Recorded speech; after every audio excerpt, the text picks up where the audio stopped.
പീച്ചി മയിലാടുംപാറയിൽ കാട്ടാന ആക്രമണത്തിൽ കൊല്ലപ്പെട്ട യുവാവിന്റെ മൃതദേഹവുമായി പട്ടിക്കാട് ഫോറസ്റ്റ് റേഞ്ച് ഓഫീസിന് മുൻപിൽ നാട്ടുകാർ പ്രതിഷേധിച്ചു. പോലീസും നാട്ടുകാരുമായി ഉന്തും തള്ളും നടന്നു. പ്രതിഷേധം 1.5 മണിക്കൂറോളം നീണ്ടുനിന്നു. വനംവകുപ്പ് ഉദ്യോഗസ്ഥരും ജനപ്രതിനിധികളും നാട്ടുകാരുമായി നടത്തിയ ചർച്ചയിൽ അടിയന്തരമായി 4 ലക്ഷം രൂപ നഷ്ടപരിഹാരം നൽകാമെന്ന് വനംവകുപ്പ് ഉദ്യോഗസ്ഥർ അറിയിച്ചു. എന്നാൽ നഷ്ടപരിഹാരം കൂടുതൽ തുക അനുവദിക്കണമെന്ന് ജനപ്രതിനിധികളും നാട്ടുകാരും ആവശ്യപ്പെട്ടു. ഇത് സംബന്ധിച്ച് സർക്കാരിന് റിപ്പോർട്ട് അയക്കാമെന്ന് അറിയിച്ചതിനെ തുടർന്നാണ് പ്രതിഷേധം അവസാനിപ്പിച്ചത്. കഴിഞ്ഞ ദിവസം രാത്രിയാണ് മയിലാടുംപാറ സ്വദേശി ഷിജോ ആടിനെ തീറ്റാൻ പോയപ്പോൾ കാട്ടാനയുടെ ആക്രമണത്തിൽ കൊല്ലപ്പെട്ടത്. പീച്ചി മേഖലയിൽ 6 മാസത്തിനിടെ രണ്ടാമത്തെയാളാണ് കാട്ടാന ആക്രമണത്തിൽ കൊല്ലപ്പെടുന്നത്.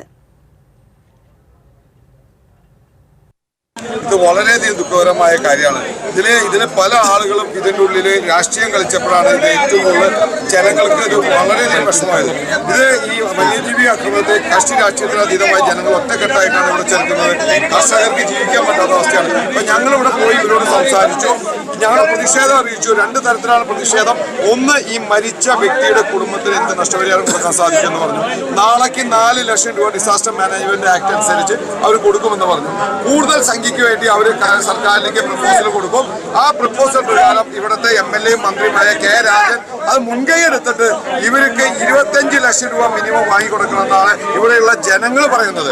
പിന്നെ മറ്റൊരു കാര്യം, ഇവിടെ ഇപ്പൊ എല്ലാവരും സങ്കടം എന്ന് പറഞ്ഞാൽ എല്ലാ ദിവസവും ആന കയറാം. ഇന്നിപ്പോ പീച്ചി പ്രദേശത്ത് വലിയ ആനശല്യമാണ്. അവിടെ ആന വന്നു നിൽക്കുന്ന അവസ്ഥയാണ്. അപ്പോൾ വന്യമൃഗശല്യം അവസാനിപ്പിക്കുന്നതിന് വേണ്ടി 28 കിലോമീറ്റർ തൂക്ക് ഫെൻസ്, ഹാങ്ങിങ് ഫെൻസ് സ്ഥാപിക്കാനുള്ള പ്രൊജക്ട് തയ്യാറായിട്ടെന്ന് പറഞ്ഞു. അതിന് ഫണ്ട് കൊടുക്കാമെന്ന് പറഞ്ഞു. കഴിഞ്ഞ 10 വർഷക്കാലമായിട്ട് ഈ പ്രദേശത്ത് വന്യമൃഗ ശല്യത്തെ ഒഴിവാക്കുന്നതിന് വേണ്ടി യാതൊരു ഫണ്ട് കൊടുത്തിട്ടില്ല. ആ പ്രതിഷേധമാണ് ഇവിടെ കാണുന്നത്.